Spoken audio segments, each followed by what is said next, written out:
Halo semua, sebelumnya perkenalkan nama saya Lutfiani.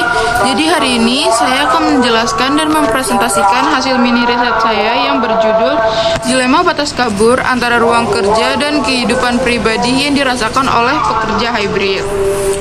Alasan saya milih topik ini awalnya semenjak COVID-19 berakhir itu kan pekerjaan gak ngeharusin para pekerjanya untuk tetap datang ke kantor 100%.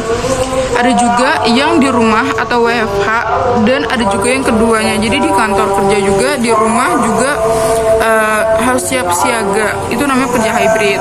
Nah, metode penelitian yang saya ambil adalah kualitatif, deskriptif dengan paradigma interpretatif.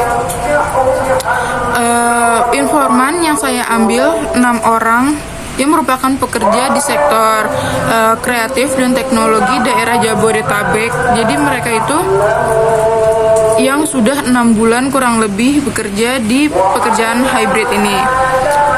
Untuk rumusan masalah ada 2, jadi saya akan menjelaskan langsung dengan jawabannya atau temuan dari data yang informan saya sudah berikan. Yang pertama itu gimana sih cara pekerja ini mengatur batasan antara ruang kerja mereka dan kehidupan pribadi mereka. Jadi jawabannya ada 3 poin utama, 3 jalan keluar yang mereka pilih. Jadi ada pemisahan ruang secara spasial, itu yang pertama. Jadi setiap orang ini kayak nyari tempat mereka khusus buat kerja. Misalnya ada satu informan yang ngejadiin kamar mereka itu tempat khusus buat bekerja. Ada juga yang ngejadiin halaman belakang rumah mereka sebagai tempat bekerja. Jadi tempat itu dipilih oleh mereka karena anggota keluarga yang lain itu kan jarang banget datang situ. Jadi mereka bisa tetap fokus pas ngelakuin pekerjaan. Terus yang kedua secara sosial. Nah, kan gak setiap orang ini beruntung punya ruangan sendiri buat kerja gitu kan. Walaupun tadi pemisahan ruang spasial juga bisa ada kendalanya. Jadi kayak misalnya ngejadiin kamar. Nah, kamar ini kan buat tempat istirahat kan. Tapi gara-gara jadikan sebagai tempat kerja, mereka ngerasa kok kamar gue malah jadi kayak ruang kantor ya, gue jadi nggak bisa santai gitu. Terus kalau secara sosial itu kan tadi nggak semua orang itu beruntung punya ruangan sendiri buat kerja. Jadi mereka pakai ruang-ruang tertentu yang biasanya orang rumah itu banyak mondar-mandir atau lewat. Jadi bakalan ngerasain kekurangannya, yaitu lagi fokus kerja tiba-tiba disuruh beli gas, angkat jemuran ataupun kerjaan rumah yang lain. Yang ketiga itu secara digital. Jadi mereka langsung otomatis matiin notifikasi mereka pas udah di rumah atau lepas dari jam kerja.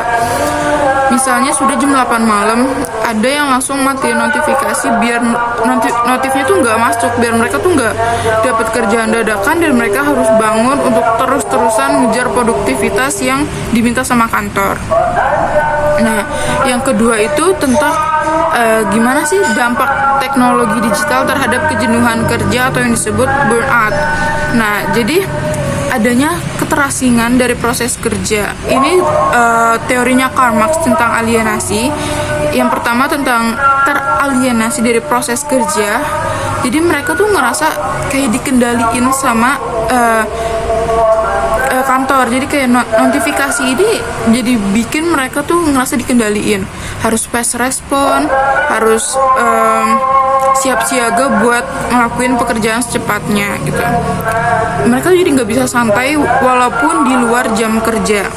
Yang kedua itu terasing dari lingkungan sosial mereka sendiri. Misalnya lagi kumpul bareng keluarga atau lagi me time atau main sama teman, tiba-tiba di HP ini ditelepon atau masuk notifikasi yang dikasih kerjaan file dan harus hari itu juga atau jam itu juga disubmit segera atau urgent banget gitu. Terus yang ketiga trusting dari dirinya sendiri. Jadi para pekerja ini ngalamin bener-bener kelelahan digital, fisik dan mental mereka tuh ngalamin kelelahan dari digital, matanya panas, badannya pusing dan berbagai macam yang lain, gara-gara mereka tuh harus siap siaga terus, kayak ngezoom juga lama kan, itu bakalan bikin pusing. Terus setiap mereka nggak mau buru-buru ngambil pekerjaan itu bakalan ngerasa cemas, gue bakalan dikeluarin gak ya, gue bakalan kurangin gak ya gajinya dan lain-lain.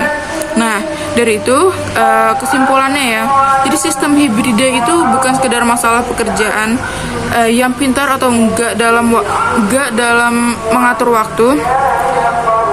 Jadi kayak fleksibel gitu, sebenarnya tuh enggak. Jadi ini merupakan melainkan masalah sistem kerja digital yang terus mengikis waktu pribadi para pekerjanya.